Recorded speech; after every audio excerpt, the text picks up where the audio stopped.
And welcome to the Midtown Redevelopment Board meeting, Tuesday, November the 11th. I call this meeting to order. Jessica will lead us in our roll call. Good evening, everybody. Good evening. Angela Hardy. Present. I got Joan Shepard. Present. Renee Richardson. Present.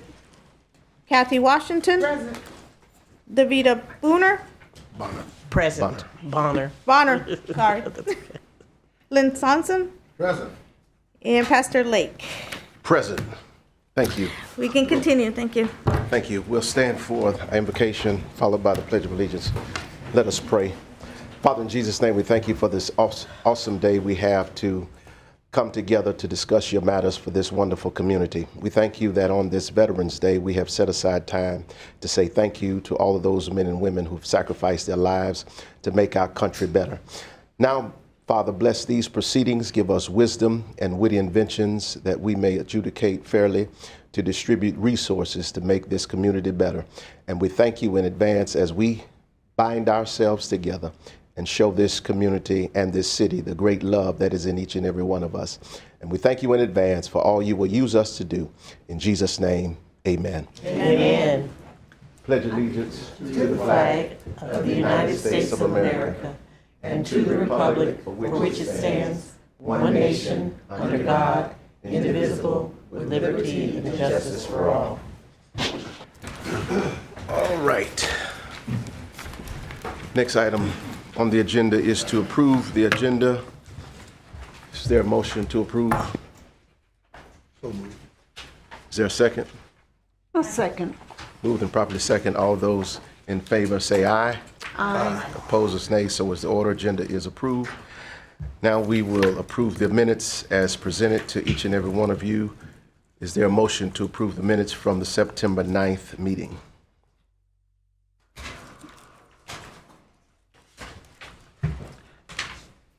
I reviewed them, so I'll move approval. Second. Moved and properly second that we approve. Yes. Kathy Washington. Oh, second, yes. It's been at least a month since I read it. Yes, thank you. No, appreciate it. Moved and properly second, we approve the minutes. All those in favor say aye. Aye. Opposers nay. So as the order, minutes have been approved.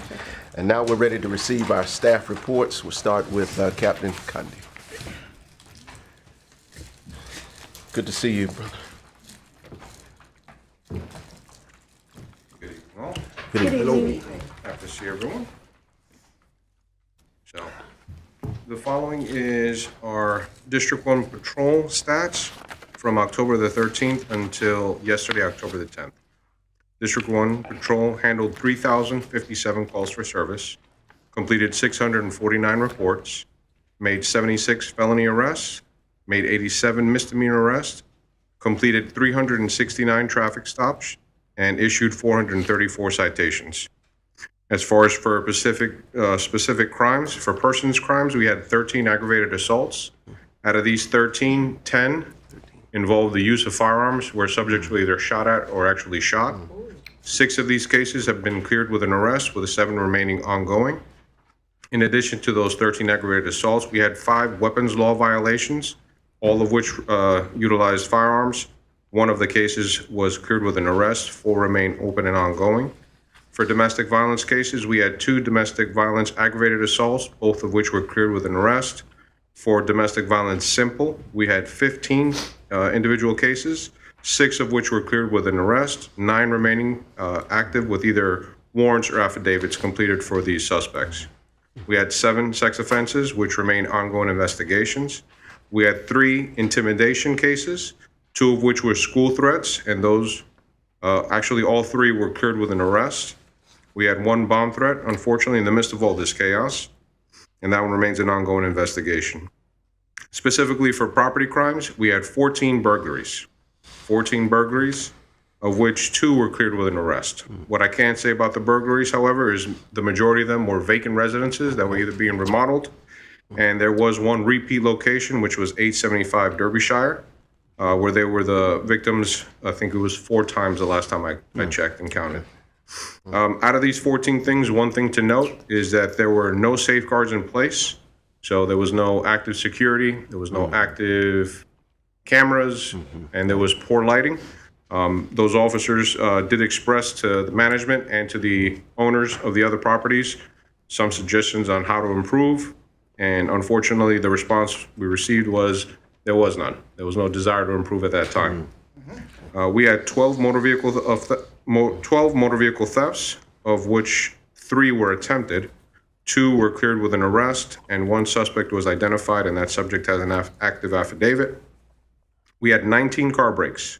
Out of those 19, 2 were cleared with an arrest, and 17 remain ongoing. Out of the entire 19, 16 of the vehicles were unlocked, during which 2 firearms were stolen. We had 5 robberies, 2 of which were cleared with an arrest. 1 subject was identified, and that one has an affidavit for an arrest, and 2 remain ongoing investigations. And we had 1 prowler arrest due to our officers' proactivity. As far as for additional measures, our surveillance trailer has been deployed at DeSoto and MMB for the past week and a half. I actually just brought it back out there this afternoon. And I can tell you that I check on it, if not every day, every other day. And every time I've been out there, the residents in the community have expressed a lot of gratitude for having it there. It's improved a lot of the complaints as far as Rose and MMB and the 800 block of MMB. Okay. Currently, there's no change. We're going to leave it redeployed there for as long as we can.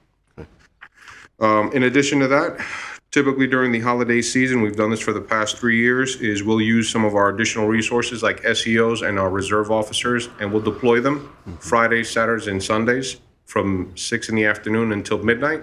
And we'll have them out in the commercial areas to reduce, property crimes that typically occur during the holiday seasons. So that is up and running, and that will remain until the end of the year. And then other than that, we did have some significant events since our last meeting. We had Biketoberfest, BCU Homecoming, and Halloween. And I can say very fortunately that we had no significant impacts connected either to Biketoberfest or BCU Homecoming. And Halloween, fortunately, was non-eventful. There were no significant issues. For upcoming events, we have the Turkey Rod Run, which will be running from November 27th to the 29th. The Clash Triathlon, which will be Sunday, December the 7th. And then our City Christmas Parade will be Saturday, December the 13th. And then as expected, we'll have our New Year's Eve festivities, December the 31st, which falls on a Wednesday, where we will have additional resources out working. But that is what I have for you. Excellent. Thank you for the report. Very welcome. We'll start with Ms. Hardy. Any? I feel so disconnected. I haven't been here so long. That's all right. That's okay. Y'all excuse me, I've been asking No. me. to come. That's okay. We know where you are. This is it. Yeah. You're still in the community. Yeah, doing Thank work. you. Great report. A lot of activity though. Wow. Yes, unfortunately. Yeah. I have one question. Oh, it's on me now? Yes. Yes. So as the city is closed on those properties where you have your cameras now. Yes. So I guess once construction or renovation takes place, that camera will stay there during the renovation process too? The purpose of the camera is to put it in the high crime areas. Right now, MMB is the focus of our attention due to ongoing complaints and due to some recent violence there. To guarantee that would be dishonest of me to say so. Okay. We will leave it there for as long as it remains effective and hopefully it doesn't happen. But unless there's another violent incident that will require us to move it, we will leave it there. We appreciate it. Very well. Absolutely. Yes. It's about 150, 200 yards We're gonna do some east of the funeral home now. Oh, okay. Okay. Gotcha. Yeah. Good spot. Yes. Yes, Michelle. I just wanted to add to what Captain Condi mentioned. Just for the record, we are working with the police department on some long-term solutions to add more to their arsenal. I'll put it that way. The cameras are a start, but we're looking at funding some long-term solutions for them. And we've been in talks with them, I guess, since October, August. We've been in talks with them ongoing, but we are looking forward to some long-term solutions. Okay. Very good. Very good. All right. Ms. Washington. No report. No, good No report. report. All right, excellent. Ms. Shepherd. You know, I live right at that corner, almost. I drive by that corner every single day. If not for work, then for, to go to the store or something. It has reduced the crime to zero over there. You are to be lauded. Your whole department is to be lauded for that, and I appreciate that. We definitely appreciate it. Thank you. On the flip side of that coin, you don't get good with that without getting the bad too. Absolutely. Displacement.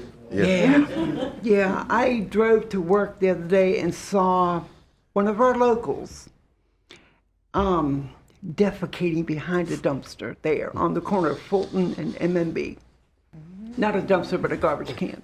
So while it's moved, cleaned up all that down there at the bodega, it's just moved it 2 blocks down. All of it, yeah. I unfortunately almost ran over somebody on a bicycle because I don't know if they were drinking or what, but they weren't paying attention. So I don't know what the solution is. I wish I had the perfect answer for you. That's right. I could have another 100 officers specifically assigned, and something will always fall to the cracks. I was thinking of, is there some kind of a resource that we can, especially with the cold weather coming in, is there a resource that we have where we can house these people? At least during the cold weather. As far as cold weather shelters, I know that there are some open, none in the city at this time. As far as resources for those that are unhoused, the First Step Shelter has been open for, at this point, several years. Yeah. The unfortunate part is that the majority of subjects we come in contact with don't want to change their They don't want to lifestyles. go there, yeah. And because it requires them to abide by certain rules, not use substance or alcohol, and to have a plan in place where they want to improve themselves. And unfortunately, they just don't, No, they're just living their lives, yeah. which is unfortunate. But there are resources available. However, they're underutilized. Well, thank you for your report, I appreciate it. You're very welcome. I have nothing but thank you for your service. I appreciate it. You're very welcome. And same here. Thank you for reporting all that you do. I appreciate Very it. much appreciated. Thank you very much. Yeah, again, thank you, Captain Conde, for your report. Just a couple questions. Again, we salute the efforts and wanted to find out from you, how is the community policing portion going? The community policing portion, I can specifically say as far as during the events, we actually received a lot of positive accolades from not only the residents, but as well as the patrons that were visiting. It was a large volume of people for both for Biketoberfest as well as BCU Homecoming, but we made it work, and it's a firm but fair approach. We address the needs of the community as they arise. We are as reasonable as possible, and it takes a little bit of bend on our side as well. We want to ensure that subjects enjoy themselves, but also we don't want to reduce the quality of life for the residents that do live here. But the community policing aspect remains. I know that the chief is going to be participating at Bethune-Cookman University. I believe it is either this week. It's this week. It's this Thursday, if I'm not wrong. Yes, this Thursday, yes. Where they're going to have a forum where they discuss expectations on both how the community should react when coming in contact with law enforcement, which I think it's always a positive. It doesn't always have to be a negative meeting, but should the unfortunate occur and somebody is pulled over, just some of the safeguards in place, how to respond, just to make sure that everyone remains safe. Absolutely. Quite necessary. Now, let me ask you this. Will any of the services be impeded due to the shutdown that we're in right now? As far as the federal shutdown, yes. Honestly, the only impact that we are feeling at the police department is just delays as far as some of the grants that we were attempting to obtain. But other than that, we remain steadfast and ongoing. But Very good. hopefully that federal shutdown will be over shortly, and then we can resume normal, processing of grants, because we do our best to try to be as fiscally responsible. So that just helps us. Okay. Just a quick question for the last 2 months with the number of forced Baker Acts or Marchman Acts, has that been the same or gone up or down, or what you see in the trends? I'll be honest with you, that's one stat I haven't looked at in a minute. Okay. But I can tell you, based off of my almost 20 years of experience in the city, they will expect to go up. Typically, November, December is a combination of two things. Unfortunately, weather is a Right. significant factor. The unhoused individuals are outside. It is cold. It is miserable. So they will seek shelter however they need to. Some of them by making statements so they can at least go to the hospital for a little bit. And then the unfortunate part is typically around the holidays. There is a downturn as far as how people feel. You know, if they are lonely, you know, if they don't have extended family visiting them, you know, we do unfortunately see an increase in bake wrecks during that time frame, to include suicides, unfortunately. Good. And then the last question is regarding the stats on the domestic violence, because I do understand that I believe Volusia County is still leading the state in reported domestic violence cases. Wanted to find out, is that trend uptick or downward? Do you have any idea? It will honestly, it will depend on the day. It will depend on the day. I mean, obviously, we are required by law to not only report the crime as it occurs, but also to take action. There is no leeway, there is no discretion. Right. If a crime occurs, someone unfortunately will go to jail. If we are unable to make a physical arrest during a certain window or a certain time frame, then we will take that arrest affidavit and then we'll send it to the state attorney's office. And depending on the gravity of violence, they will either seek an arrest warrant or they will direct file it to the state attorney, and then we'll just have to follow through the judicial process. Good. And you have a list of resources to offer the victims? Off the top of my head, I can tell you that there are definitely some resources available, not only in the county, but as well as the city. We do have a victim advocate. The victim advocate is truly a compassionate woman. She makes contact with every single victim of domestic violence, to include those that are victims of sexual violence. So she stays busy. And then obviously every domestic violence investigation that we respond to, we provide the victim, you know, with pamphlet and information. They have some resources such as the domestic violence shelter, as well as some instructions on how to seek protective injunctions. Because it depends, you know, not everybody can just pick up and go to a domestic violence shelter. We realize that that's not realistic. So those that have some challenges, we can at least give them as much information as we can so they can go through the process. Very good. Excellent. Thank you. Great report. Appreciate it. Very welcome. Yeah. And hate the crime, but we got to deal with it. Yeah. Yeah. I have one other Yeah, question. got one more. Now you have one. Bless your heart. Yeah, go. So I see that Daytona's growing by leaps and bounds. It's like a new apartment pops up every day. So is there a factor for the increase in the crime that is happening here? And are a lot of the crime committed by residents versus non-residents? For me to give you an exact number, I would say the majority of the crimes that occur are residents, only because we base it off of the arrest information and the address provided. However, for me to give you an exact percentage, that'd be inaccurate on my part. But I can tell you that the increase in crime and the volume of calls, just merely that, is absolutely directly correlated to the growth that we've experienced in this city. I started in 2006, and exactly as you said, half of these apartment complexes did not exist. You know, even, there was nothing past Williamson. You know, Tomoka Farms Road, there was nothing out on LPGA except for one community. But now it just continues to expand, not only westbound, but as well as northbound. We actually have some portions of Granada Boulevard as they continue to expand the city. Thank you. Wow. I have one last question. Yes, ma'am. Right here. Can we put an APB out on that missing report? The open community meeting for the ComStat? Yeah, you can ask the chief directly. I do ask him. I'm like, I'm just letting you know. It's only a matter of time before they ask me again. But it is at the chief's discretion, and until that changes, I will defer that answer to him. Okay. Okay. Good. One final question. In terms of crime rate, is Midtown still one of the highest in terms of crime rate, or are there other areas that are rising? Because I know that was the perception. And I think for us, as we serve as ambassadors for our area, I just want to make sure that we have the right information particularly in light of the question that you just raised. Because I think one of the things you mentioned, those are high concentration areas, apartment complexes, and as we see the growth rapidly going west and like you said, in some areas north, I'd like to know if the crime rates travel with the growth rates. You know, Some of them do. Some of them do. I can tell you that the unique thing about the Midtown district is that on the police side, it is not just one zone. right? So Midtown will actually encompass 2 to 3 different zones. It'll go from 42 to 43 to even a portion of 44 zone, depending on how you look at the map.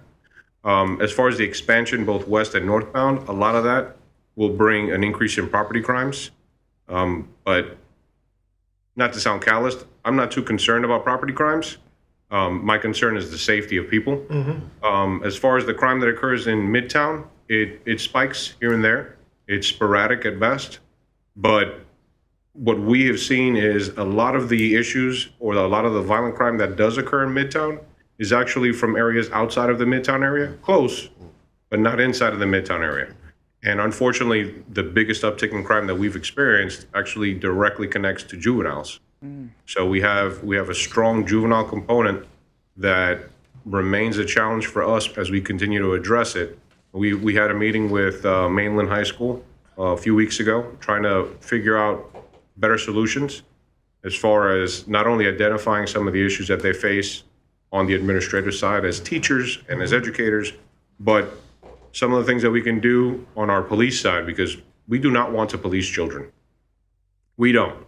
However, when there's a breakdown, both inside of the home and then also in the school, unfortunately, we're the catch-all. So, you know, if there's a suspension of some kind, or if a student unfortunately were to be expelled, what will typically happen is that juvenile will find themselves roaming the streets at any given hour because there's a lack of supervision. So we're doing our best to try to work both in a holistic approach as well as a proactive police approach. But we are very fortunate. We have some resources in place. We have a phenomenal working relationship with the Sheriff's Office and the Family Resource Center. So it's not always a police thing. You know, we're doing our best to find the best solution for the kid. Okay. One of the things that we are trying to do our best in is addressing and intervening before. So once we see, you know, we may have a gang member inside of the home. If there's a younger sibling, we're going to try to do our best to get to that younger sibling before they get caught up in that lifestyle. You know, not to say that we're forgetting about the young person who is already a member. You know, obviously we're going to do our best to try to pull them from that life. Right. But for those that are, you know, innocent and they're still easily influenced, we're doing our best to try to address them. Okay. And the reason for me raising that issue is that later on in the agenda, we're going to be dealing with branding of Midtown. And as we deal with that, I think it's important for us to talk about the narrative and for us to really to get our narrative concise. I think we need to have some facts and understand the data so that we as ambassadors of Midtown can be able to really communicate some of those critical factors and points because we all run into that all the time. You know, when they say, oh, it's crime is rampant in Midtown, and we know that that's may or may not be the case across certain other zones in Daytona Beach. And that's why I wanted to raise that issue, so that we can in fact have the facts and combat any narratives that may not be true. You know, and I think it's important as we fight this battle about That's correct. making Midtown what it really needs to be. We need to have all of the influential points of data and the truth, and really align our branding with the truth. So that's why I raised that point. That's all. Very well, sir. Okay. What I can offer you is, just as a point of reference, is as I was completing this report, I found the report that I completed a year ago. So the report for 2024, I included this number just in case. I was like, it's pretty significant in my opinion. But 2024, we had 2,940 calls. And for this time frame, we had 3,057. So although not significant, you know, a giant leap, That's 100 calls for service additionally within that 2-week time frame, or within that 4-week time frame. But there's no perfect remedy, unfortunately. I think Midtown is making progress. I think there's a lot of beautification in place. Obviously, we have Daisy Stocking Park, and obviously we're working with the Redevelopment Board. We are doing everything that we can within our power to make it better. Thank you so much. Excellent. Last question for you in regards to that statement. What about, where are we with truancy? Do we have a truancy task force? Or? We do not have a truancy task force. We do have SROs that the chief has generously provided to the schools within the city. And the truancy aspect would fall more on the education side than us. Once they are identified as truant, and for lack of a better word, there's a potential criminal offense that we need to address with a parent, then at that point we would become involved. Right. Very good. All right. Excellent. Thank you. Great Very report welcome. tonight. Appreciate you. And I hope you all enjoy your Thanksgiving. Yeah. Happy Thanksgiving to you. Appreciate it. Thank you. All right. Now, the next item on the agenda is code compliance. Ms. Kirk, good to see you.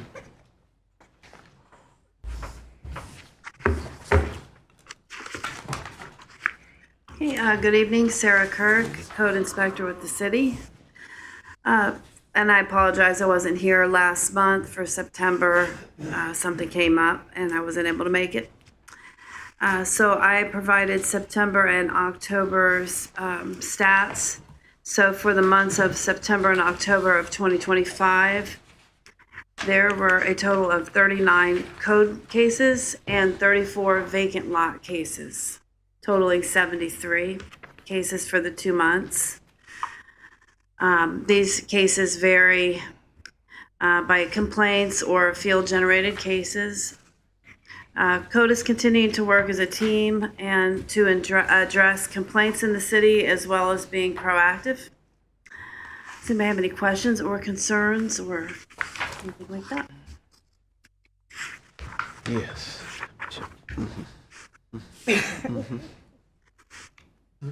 Again, I think it's 941 Lockhart, Okay. corner of Lockhart and Ellen. Uh-huh.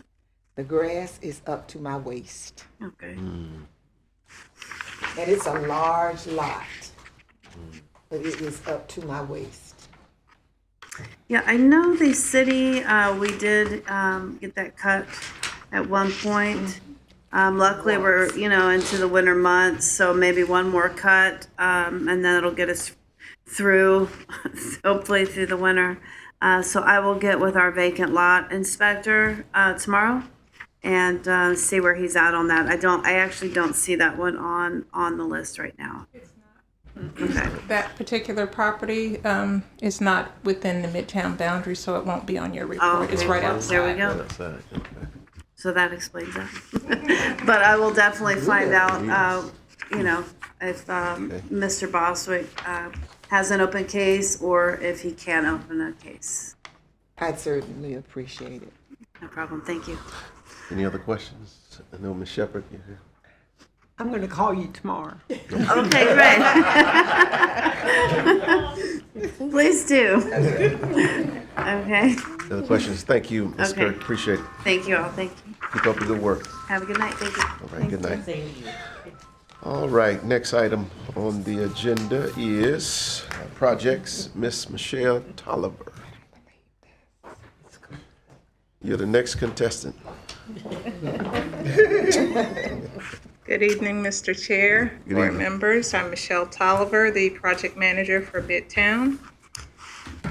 And I would like to make one correction to my item number 1 under 7C. It is not a building permit fee waiver. It is a building permit fee financial assistance request. Okay. So I'm going to have the secretary pass out on this side. Do this side. Thank you.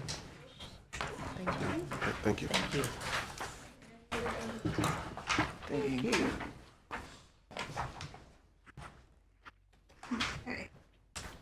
I got it. What is being handed out for you is for, these items are for information purposes only, but I would like for you all to vote as well under 1 and 2. This is a request from Mid-Florida. Mid-Florida is one of the agencies that we donated a vacant lot to in order to build for a first-time home buyer. And the builder for this particular location, your letter that you have in front of you addresses 2 properties, but we're only talking about the 923 Sycamore. Sycamore is in Midtown, the other is not in Midtown. Just a summary of what they've requested. Both properties, I'm not going to talk about both properties, I'm talking about one. Okay. The Sycamore property owner is a low-income household member who's had a death in her family, but she's moving forward in terms of being a first-time homeowner. The builder is a builder who's building the home. It's a 2-bedroom, 2-bath for a below-market rate. He's building it for an extremely low price. He's taking a loss on it. And in addition to that, he has built several other houses for Mid-Florida.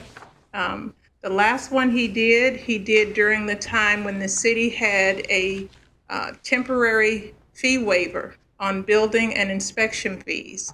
So when he took on this Sycamore property, he did not realize that that fee waiver period had ended.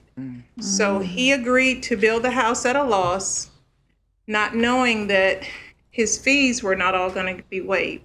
So what Mid-Florida did, since they are the owner of the property during construction, they're asking the redevelopment, specifically Midtown, to pay the fee. And if you go to your 3rd page, you'll see that the remaining fee is $4,744.23.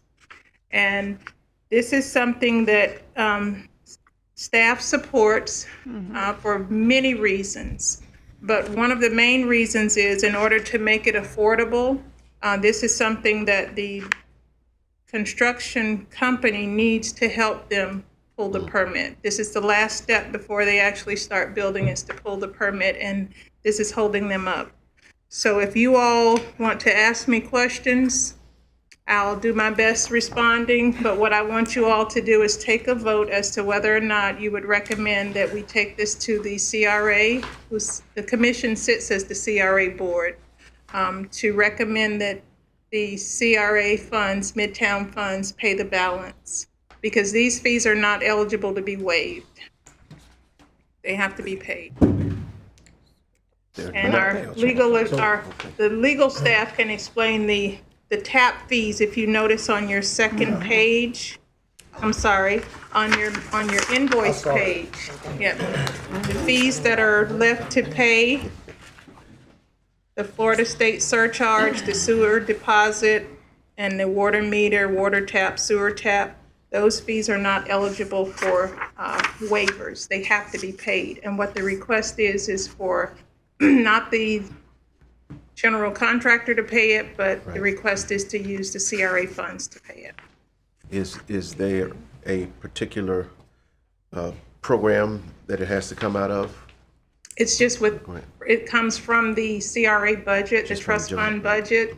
Okay.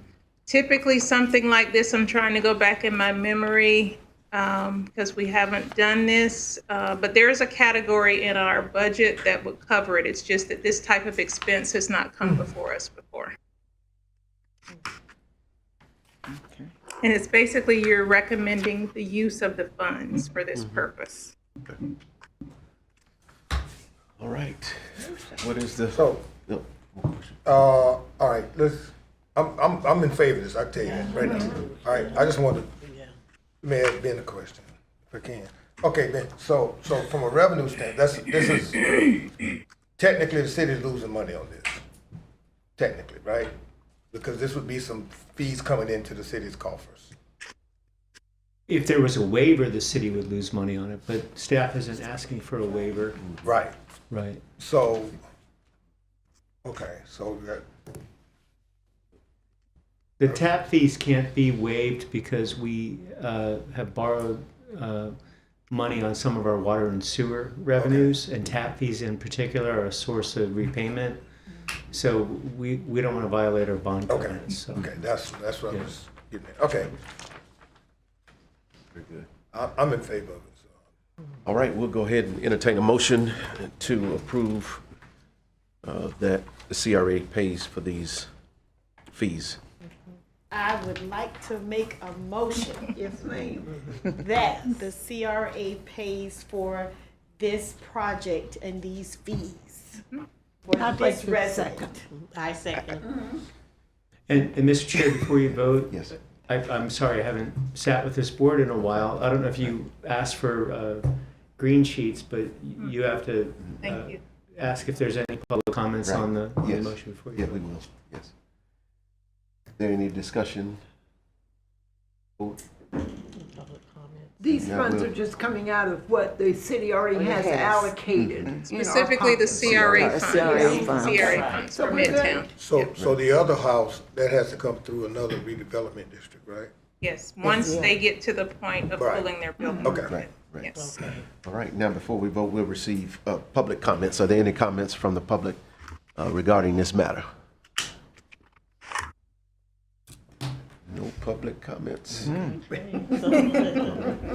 been moved and probably seconded that we will approve the CRA to pay the funds for this property at 923 Sycamore Street, Daytona Beach, Florida 32114. There being no further questions, all those in favor say aye. Aye. Opposes, nay. So is the order approved. Thank you.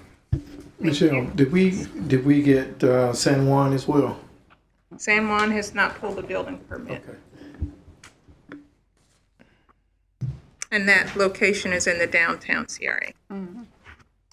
So the next item I have for you is the 2026 meeting schedule. Jessica, can I get you to help me with this, Yes, of please? course. And this is gonna, information purposes only, if you'll take a vote, as usual. These are all the dates that represent the second Tuesday, January through December. So we can lock these in, right? Yes, sir. Thank you. And the only reason I put draft is because, you know, I am your liaison. I don't make that decision for you. Right. And I will change draft from draft to actual, I will delete draft. And it'll be your actual meeting schedule. That'll be the only change if you all don't have any input. If you will take a vote on this. just Repeat for the that, sake- say that again. I said, I don't know what I said.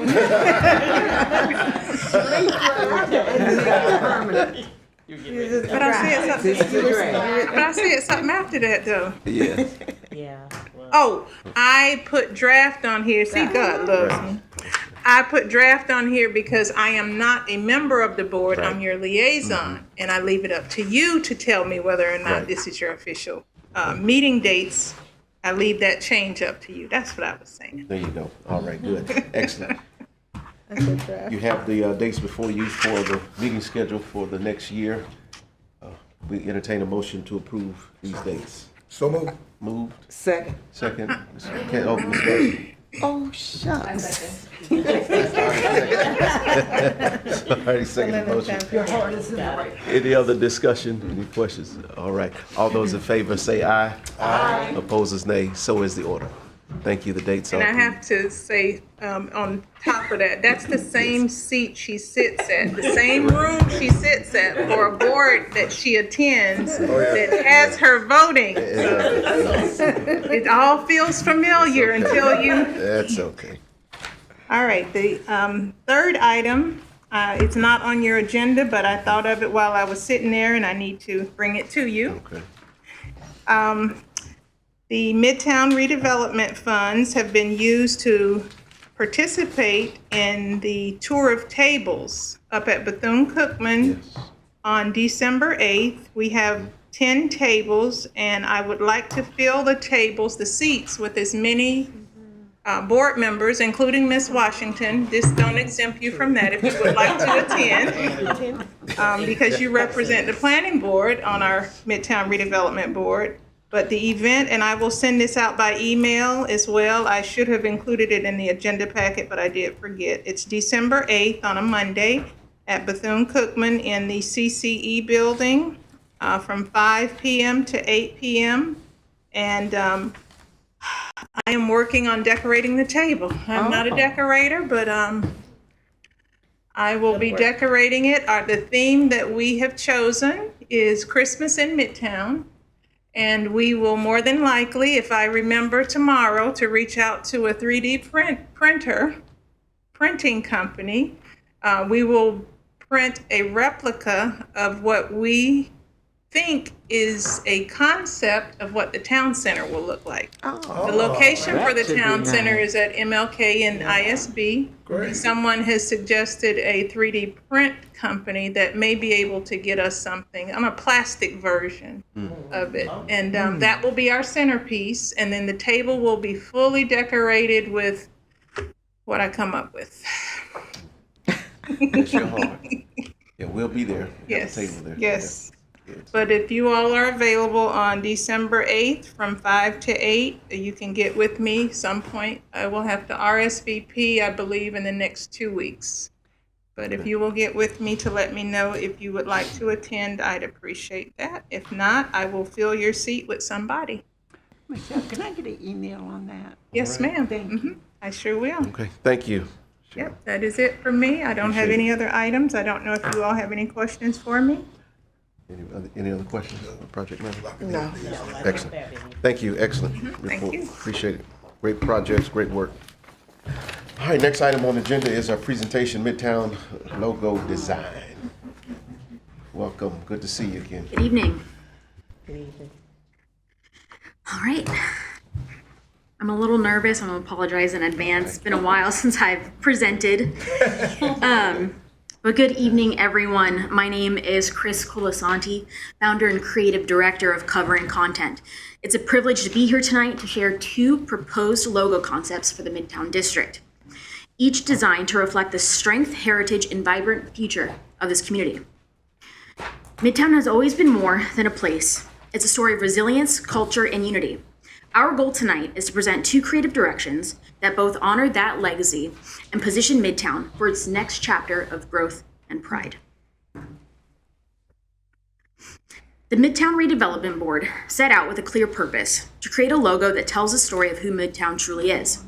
A district rooted in Black history, defined by perseverance, and uplifted by generations of visionaries and leaders.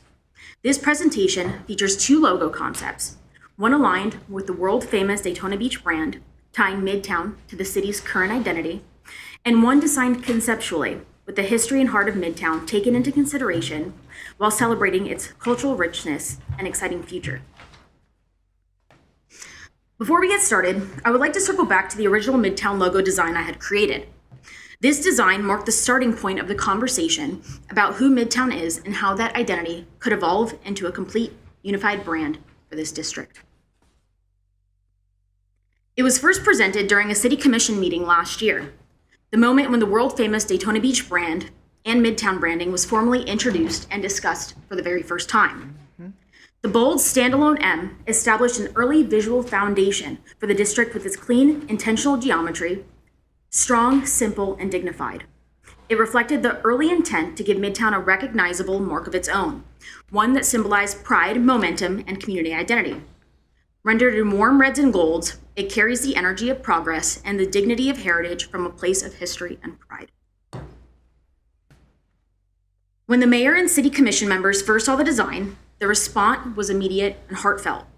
Mayor Henry described it as inspiring, powerful, and strong. That's what Midtown is. And Commissioner Reed said, "I love it. It's time." Those reactions remind us that this project is about more than a logo.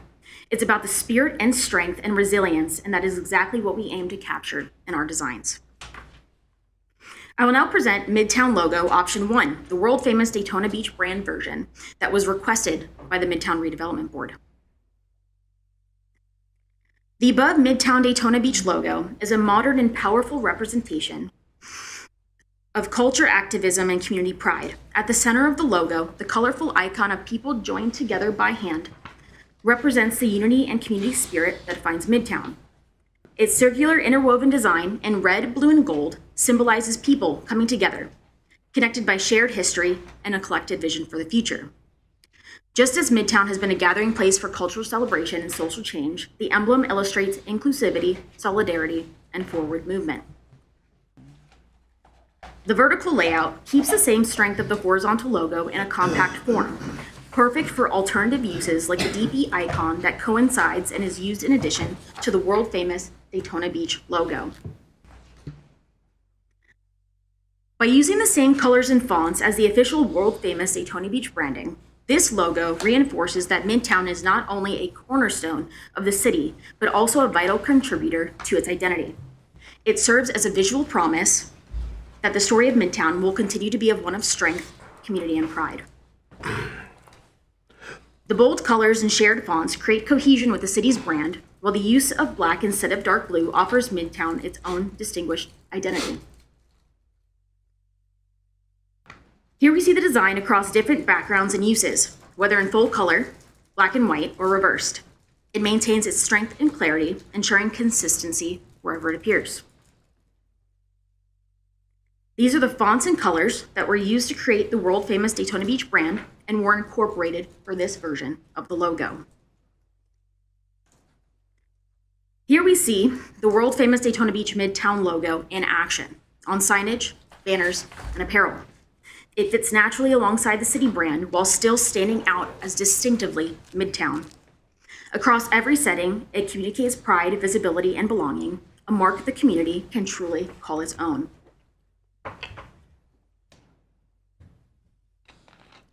I will now present Midtown logo option 2, our conceptual take for the Midtown brand. The above Midtown Daytona logo embodies the heart and soul of the Midtown District in Daytona Beach, combining a deep connection to history resilience with bold, confident lettering that mirrors this strength.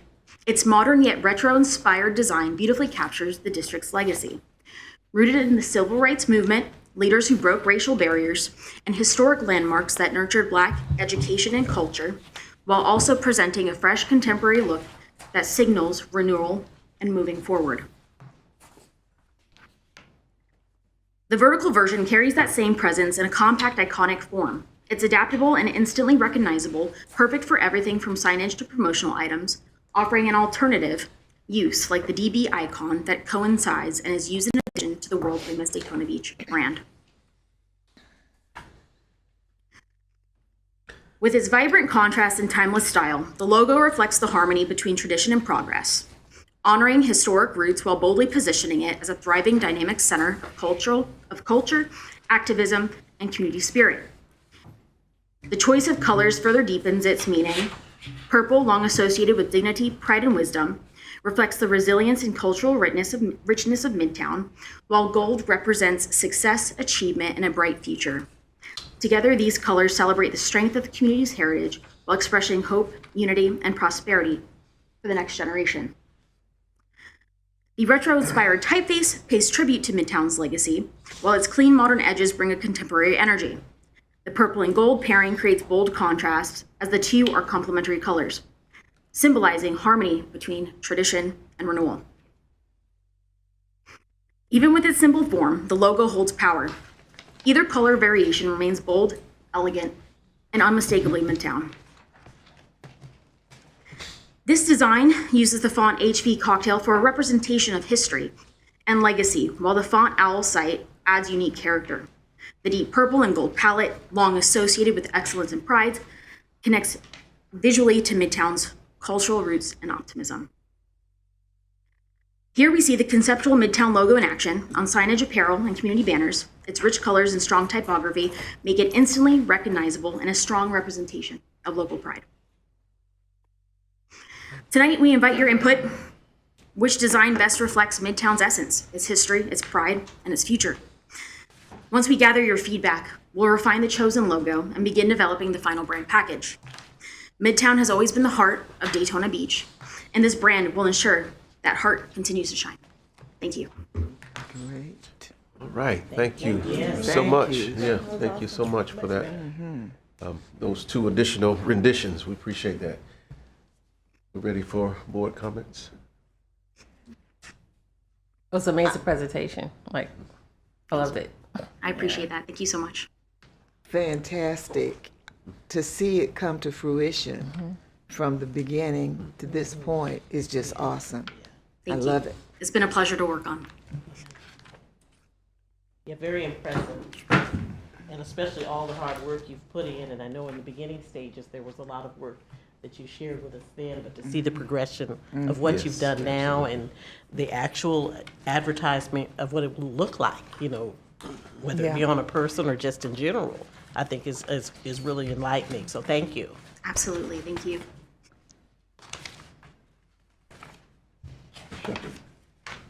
Any- Oh, I was hoping to go last. Okay, you ready to relax? Can you tell me more about the process? I know it goes, we'll speak on the process. I mean, you want us to give you feedback. Then what? Yes, so basically, is it possible to pull the designs back up? Thank you so much. So what we'll decide is basically between the two, which one you like best. From there, we have the opportunity to make any renditions to the design if you have any comments or concerns in regards to the way it looks, perhaps it's the color. And then we'd fine tune that from there and provide the final designs to you as well as a style guide as to how to implement that brand. Okay. One other question. Yes. Who makes the final decision? Well, I'm Michelle, the project manager for Midtown. I honestly can't tell you because we were brought into it, meaning the branding portion of this started in Susan Serbone's office. She's, thank you, public information officer. She does the marketing piece, so they brought us in. In hindsight, I guess I should have invited someone from her office because it's basically their branding that they're having someone do for us, and then how they roll it out. And I'm not sure Ken has a take on where it goes from once the board approves. Yeah, so good question. This board, of course, will give their recommendation based on what she has designed. And so today's meeting will allow all board members to weigh in on what they feel, the design look. Does it fit? Is this something that we should promote? But you can speak freely on how you feel about it. But the next step is certainly to take this to our city commission, get their blessing so that they can sign off on it. And at some point, we'll work with our communications department to start implementing some of the designs on some of the wayfinding signs like at Dickerson, just throughout Midtown. Right. This will be our brand. And we're supposed to use the design to brand Midtown. That's why I asked the question. Yeah. Because if we represent Midtown, I just wanted to make sure that somebody who did not represent Midtown would be the one making the final decision. That's all. I'm not trying to cast no aspersions or anything. I just wanted to make sure, because I've been involved in branding processes before. Okay. Because this is great work. Let me say this to you. Okay. And it makes us have some tough decisions to make because these are two different viewpoints here. I mean, this one is historic. Yes. Right. It captures Midtown where it was, and it tells you it's the essence of what Midtown is about. The other one is kind of futuristic. So we got to think about this, but if we speak on some of this and then somebody else who might not be from Midtown, but maybe of Midtown, they may see it a different way. And I know I'm on tape, but I don't care. I'm just speaking because I'm from Midtown. Okay? Tell the truth. You know? Yeah. Absolutely. Tell the truth. Okay. Tell us how you feel. Born and raised in Midtown. Okay. You know, and I just, y'all asked me to serve, so May I give I'm some, serving. may I give some input on that? Yeah. With talking with Julie and Susan and their department, and of course, I would let them speak for themselves if they want to correct me with anything that I'm about to say. But we did have the conversation quite extensively in regards to how different both logos are and what direction we can go. I would like to mention in regards to going with the conceptual route, it's definitely going to make more of a unique identifier for Midtown and make you all stand out that much more. In regards to the city branded option, just keep in mind if this direction is chosen, this could potentially set the precedence for the rest of the districts and how they are branded as well. Keeping that in mind, if you all went with the city branding, there might be some consideration that maybe Beachside or downtown might have to go that similar route to maintain consistency throughout the city and all of the districts. Keeping it conceptual will allow you to have that unique identifier and will also allow for the rest of the districts to potentially have their own unique identity as well. And that's my train of thought, that we've got something indigenous to Midtown has to speak to this process. If I can speak to the process, okay? And y'all with me on this? Absolutely. 100%. I mean, I think that somebody from the beach may want some shells or something, you know, I mean, that you know, I just, when I see Midtown, I you know, something that speaks of Midtown. And I think people who are from Midtown would know that better than anybody else. Or anybody that lives in Midtown may know that, may feel that. And that's your fault because you bring it out of us. You gotta keep y'all on your toes. Are you creating logos for all of the different districts throughout Daytona? That has not been decided yet. The conversations have been started, but this has been the only contract that I have been awarded so far in regards to district branding. And I also was the one who's designed the world famous Daytona Beach branding as well. Okay. If I may say so, Mr. Chair, from what we've discussed with Susan's office, this is the first of the three. And there's a beach side, which is made up of 2 areas, and then the downtown, which is made up of 2 areas. And the plan is to move forward with Midtown being the first rebranding and identifying a logo, and then the downtown and the beach side. And that's the plan, you know, and I'm not the decision maker, but that was the plan discussed, that they will have the same opportunity, the same process that Midtown is going through with the logo, the other 2 areas will.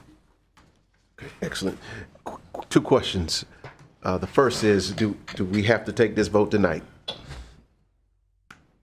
That is the goal, because we were supposed to do it last month, and we had to cancel because we were out of town for the conference. But yes, we hope you all can make a decision tonight. Okay. Second question, in regards to the statement that you made, do we need to give consideration about the other districts with us, because this is Midtown? Yep. So according to what we normally do, when the request comes from Susan's office for downtown to go through this same logo process, it will be taken to the Downtown Redevelopment Board for their input. Just like this, and I'm skating on thin ice, but that's how we do everything. We don't make decisions for downtown at Midtown. We make decisions for Midtown at Midtown's board. So the other boards will go through the same process. Whoever the project manager is for that area will have a meeting with Susan's office along with our boss, Ken, and we'll decide, you know, the what you know, this is what we will present. First of all, we got to pay them. You know, we got to, you know, they'll give us a proposal and say this, and they'll pretty much follow what we've already started, but it'll follow the same process. Okay. Okay, so no, we make our own decision. We don't have to deliberate or, you know, any thought or consideration for what they have to do. That's It's correct. just us. Okay, very good. But just keep in mind that we are not, you know, you all aren't the elected body, Right. and the elected body Exactly. gets to do whatever they want. That's Right. With exactly. input, that's why Yeah. the recommendation matters. That's why we're bringing it to you all. And I think as honest as you can be, and you know, in everything you've Okay. done, you've been honest. So Okay. just keep doing what you're doing. Can I ask one more question and I'm gonna shut up? All right, option one is cookie cutter, right? That's what it is. I mean, to an extent, it's, you know, it's a little bit limiting in the sense that we are trying to maintain that brand consistency with a brand that already exists. Right. So we aren't able to expand upon fonts, and we're limited to a color scheme. So that's something definitely to take into consideration when making your decision, in my opinion. I have a question. So what about the initial, the single M? Why wasn't that considered as an actual logo? When She wasn't here during when it was presented, sorry. When it was presented at the last meeting, it was decided that the direction of that wasn't exactly how they felt Midtown should be represented. This again was, Okay. It look like Motown. It does. I like it though. and this was again the one that was presented to City Commission and the mayor, and there was some good feedback in regards to it initially when this was first discussed. Gotcha. I have I have a question. Go right ahead. So the second one, the one with the purple, Yes. the D. Looks like an A. That's what the. So, could you have it to stand up? Could you change that font of it to? I can correct the D, so Yeah. you see how it's waved over? Yeah. I can remove that waved part so it just stands out straight up top, making it more of a formal D. Again, this is definitely more of a conceptual look to it, but yes, that is something that I can edit and change. My question is for staff. Will there be merch opportunities using this logo in the future? Like, if people wanted to buy this on shirts or cups or things like that for the area, will there be merch opportunities for this logo in the future? Absolutely. Oh, yeah. Yeah, that's the idea. Yeah, that's it there. Absolutely. Yeah, that's absolutely. Yeah. I definitely, I understand the concept of having it to match or just be in the realm of what they already have with Daytona Beach. We want to stand out. So we absolutely want to do that. My only discrepancy with this one was the D. It doesn't, we don't need to be what is already there, even though Mary McLeod Bethune is history in itself. We don't want to have the colors of that. And that kind of reminded me of that. The first logo kind of reminded me of that. So that, and it was kind of dark. This one is much better. And I could definitely see us moving in that direction. I'm very glad to hear. That one is definitely one of my favorite out of the two. Yeah. And again, that first design was very conceptual. It was kind of off the cuff in the initial discussions. Yeah. So I'm glad I've had the opportunity to dive deeper into it and work on additional concepts for you all to review. One more question. We know that Midtown is the heart of Daytona. Is there any way you can work a heart into that? I'm sure there's some way. I feel like nothing's impossible, so I could definitely experiment with that if that is what the board would like to do. To keep that, because it is the heart of Daytona. It y'all. is. It is. And it will always be. Yep. Absolutely. Okay. So somebody else, we don't want nobody else out. Right in the middle of LPGA said we the heart of Daytona. Daytona Beach. Daytona Heart Beach. So would you see us. change the O? I don't know. We'll leave it to her. Yeah. Or put it between Daytona and Beach. You know? Heart Change right the between O to Daytona and Beach. Heart. Yeah. Let's see. I mean, there's definitely options to do it. I will experiment with it. Right. And I can then forward those edits, and then they could be sent out to you all, and then we can make some final decisions moving forward. We do have 2 rounds of an editing process, so we are able to make edits that you request, let you see them, fix anything that you might have in addition, and then finalize whichever design that gets chosen. I'm shut up. I ain't saying that. All right. No discussion. We need to approve an option. This is option 2.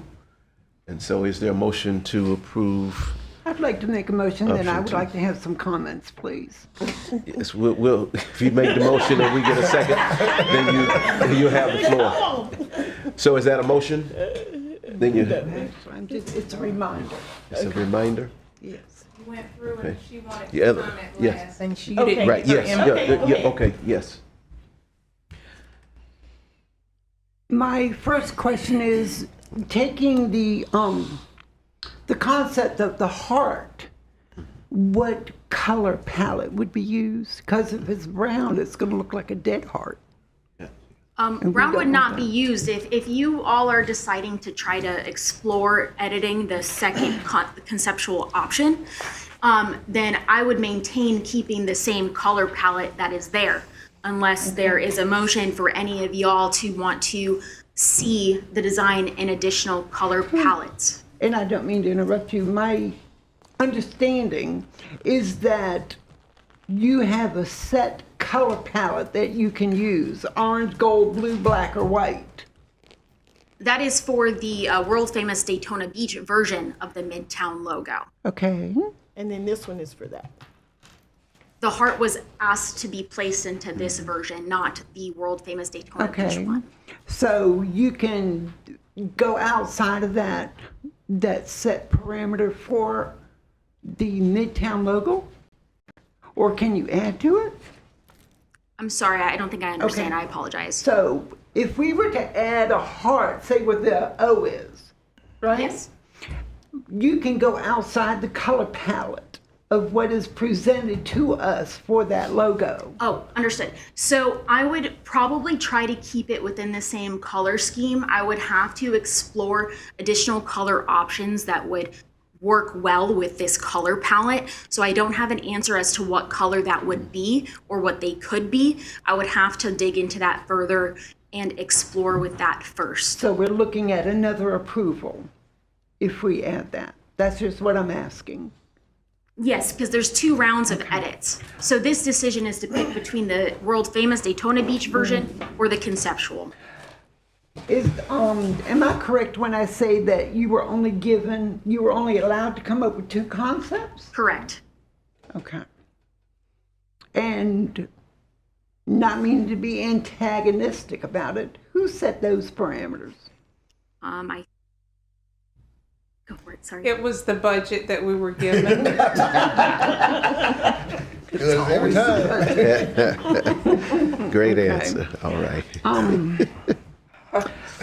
I've heard all these wonderful feedback issues, and I'm greatly appreciative for that. And I do agree with you that the D on the one concept looks like an A, just in a different font. My questions are answered. Thank you. You're welcome. Very good. Very good work. I appreciate it. Excellent. Thank you Now, all so much. now, question before we receive this motion and vote. Will we have opportunity to come back and see an edited version? Yes or no? Yes, that's the plan. Okay. The best case scenario is you pick option 2, no changes. But reality says whichever option you pick, there's going to be an edit. That's why there's Right. 2 rounds of edits. Okay. Yes. Very good. So you have the documented edits thus far that we Yes. mentioned, and of course, red would be a definite color for that heart. But so we'll entertain a motion to approve with those edits and your own additional edits that you. And I'd like to make that motion to go ahead and make those changes, and then we can have it brought back here to vote on. All right. Is there a second? So what are we going on now? voting on to approve option 2 with the edits that we've previously discussed. Do we need Yes. public Yes. Oh, yes, that's right. We need to receive public comment first. There's a motion, is there a second, though? Let's receive a second. I second it. You second the motion? Good. All right, we'll now receive public comments, if there are any. None? Miss Lucy?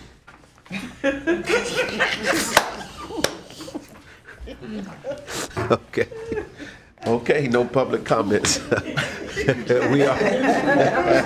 We are ready to vote. All those in favor say aye. Aye. Opposed, nay. So is the order. Approved with those additional edits. Thank you so very, very Thank you much. all Look so forward to much. seeing Happy the holidays. work. Appreciate Again, thank you for your work. Appreciate it. We went rough on you. Yes. Appreciate your work, too. All right. Yes. Not involved, that drab blue. Yeah, absolutely. No, we're good. Thank you. No, that's good. Excellent. Thank you so very, very much. All right, next item on the agenda. Is there any old business that we need to address? Don't believe so. There none. Is there any new business that is before us? Excellent. All right, now we'll open the floor for our public comments. At this time, we have one listed. Ms. Desmore, you can come and present these wonderful, fine gentlemen, part of Bethune-Cookman University Real Estate Club, soon to be real estate moguls. All right. All right. Yes, sir.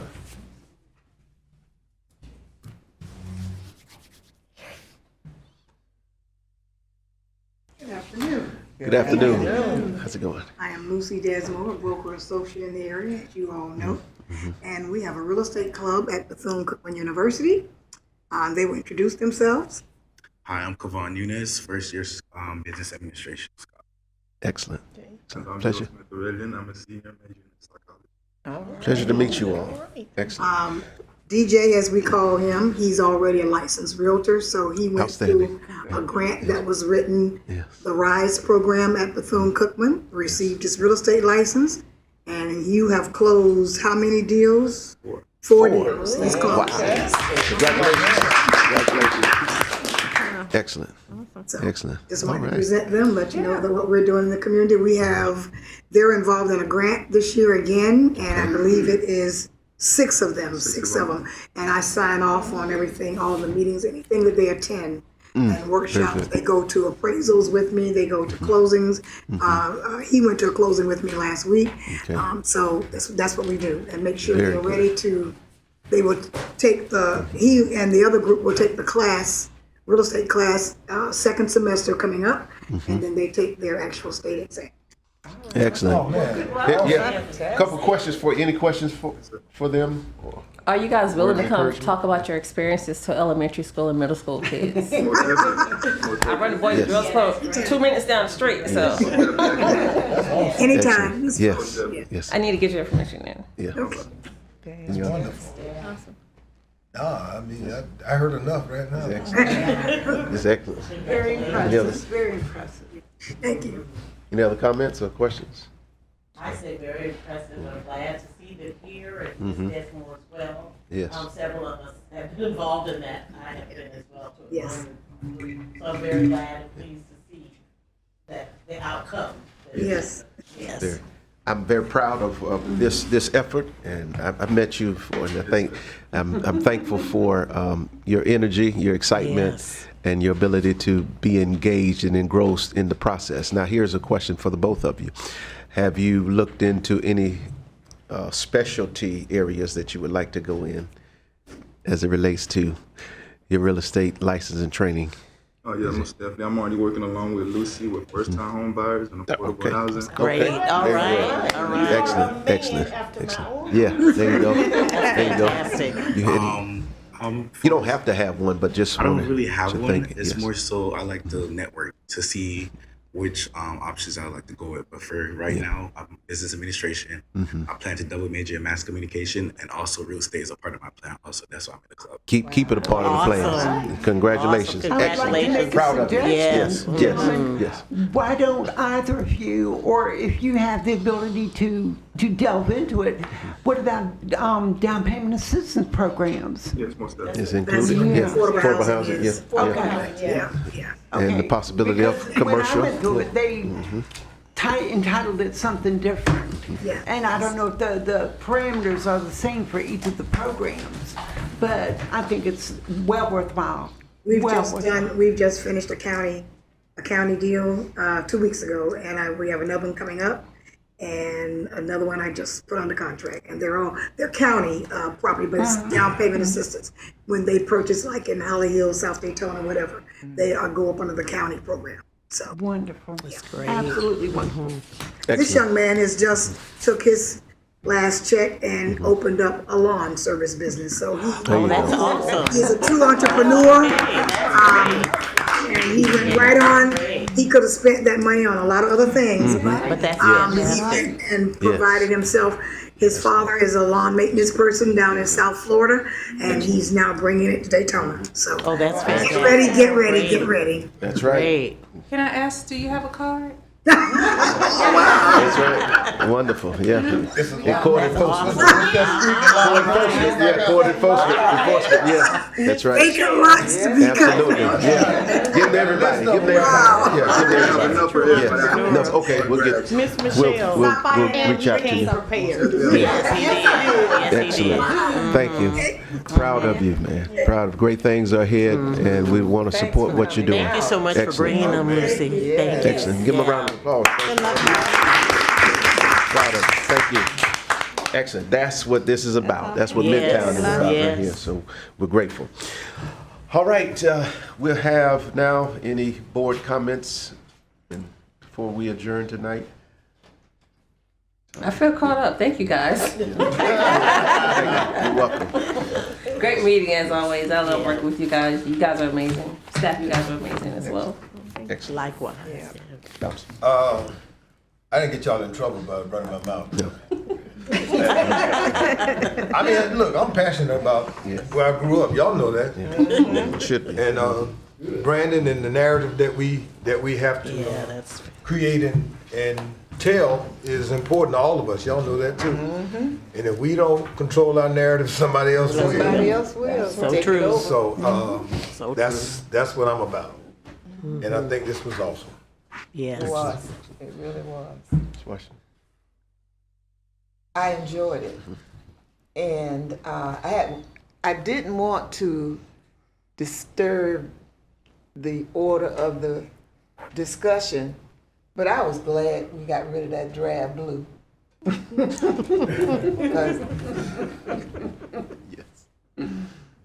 And I'll leave it at that.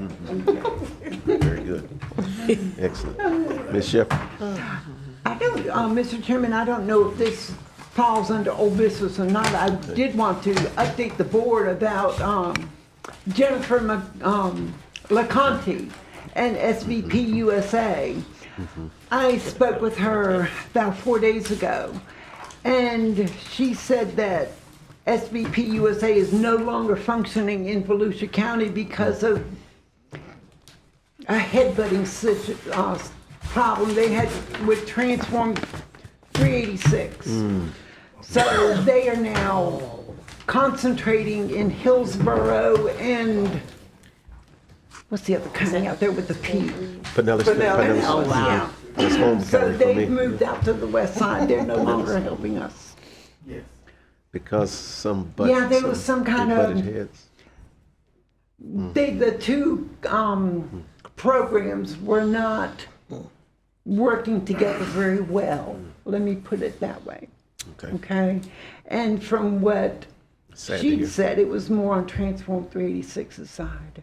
Of course. Yeah. So that's where we Nothing are. new. Okay. All right. Well, thank you for that update. The meeting was fantastic. Thank you for that update.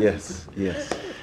This meeting definitely was great. Welcome back. We missed you. Yes, we sure did. Full house tonight and a full meeting. So thank you all. Excellent. All right, Ms. I Butler. echo that. I think everything that we discussed tonight, I was very impressed with it. A lot of hard work went into it. Even the comments from the audience and others, and the introduction of the young men, and definitely the presentation, all of it, I think, just fit together so well. And even with our ideas and how we were looking at going forward in the future, I think it was a very good meeting. Excellent.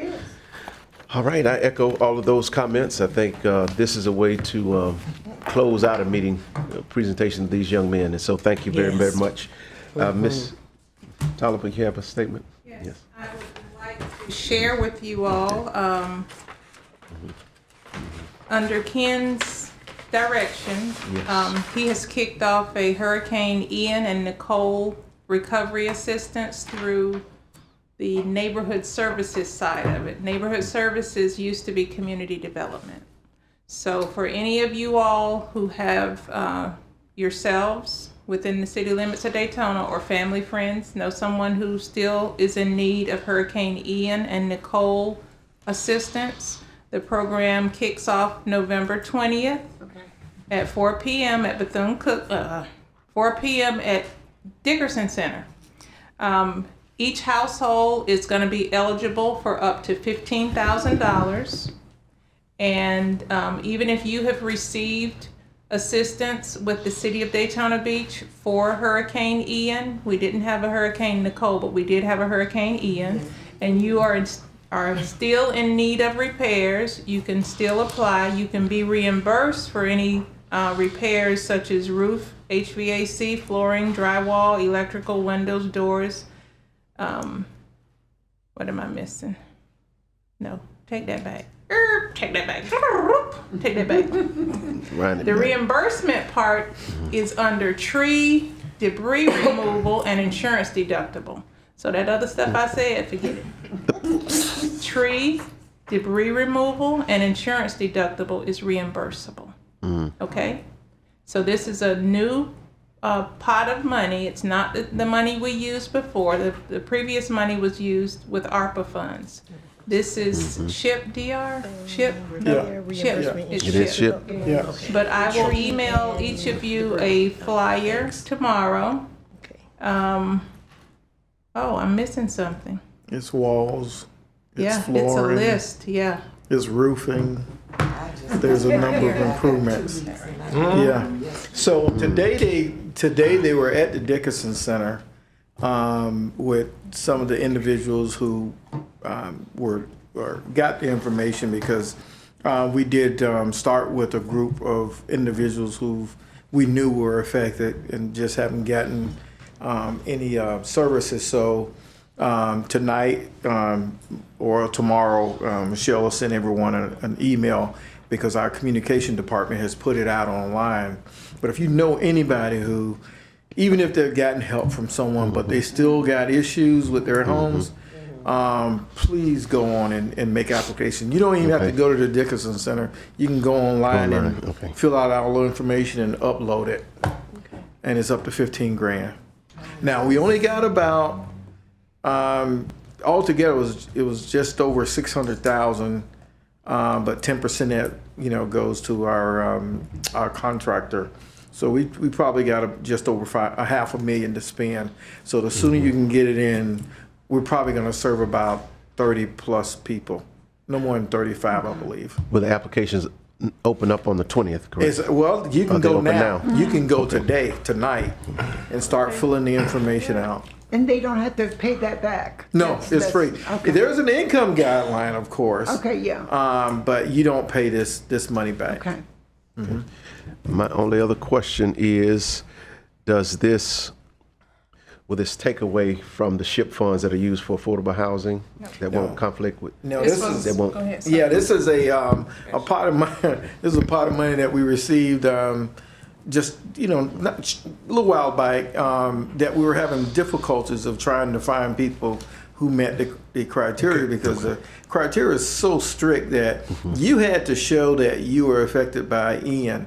We had 3 storms, so I don't know which storm we were affected by. So,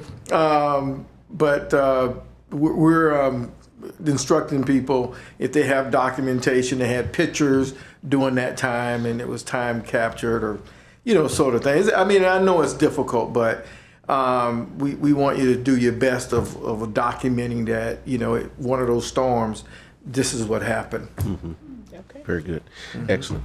All right. Thank you. Thank you. Question? I'll get to you afterwards. We don't want to prolong it. Okay. Excellent. Thank you so very, very much. If there is nothing further, just making sure the report from Ms. Chris, will the new report, the updated versions, is that possible to come back for next month's meeting? Chris, do you think we can have something in about 20-some days from now? Okay? Yeah, we'll have it on the next, I'm glad you said that, next Pastor. month's You so meeting. good. That's You right. see how we... That's right. Okay, so for the purpose of letting everyone know, including Chris, we will not be having a December 9th meeting because the CRA board is having a workshop in downstairs. So Chris, we will not need it for December. We will need it as soon as January 2026. So, and that's one of my other announcements I didn't write down. And I've told each one of you, we will not have a meeting next month, but we encourage you to come out to attend the CRA workshop in 149B downstairs. Is that at 6 o'clock or 5 o'clock? 6 o'clock. Okay. Yeah, 6 o'clock. Downstairs. Downstairs. And I will follow up again just so that you all will have that information. Just look at next month as a Midtown board meeting in terms of availability. We'll just be downstairs. Thank you, Pastor Lake. Excellent. Quite welcome. All right, that concludes all of our work for the day. Yes. Okay, yeah, let's do that. Good to see you. I wanted to say hello to Attorney Gross, and good to see you today. You have anything you'd like to add? Thank you for having me. It's good to be back, and I hope you all have a nice Thanksgiving. Excellent. And we did see Phoebe come in earlier, so wanted to acknowledge her presence, and it was good to see her here. So thank you very much. Great work, everyone, and staff. Appreciate you. Let's have a wonderful Thanksgiving, and meeting is adjourned. All right.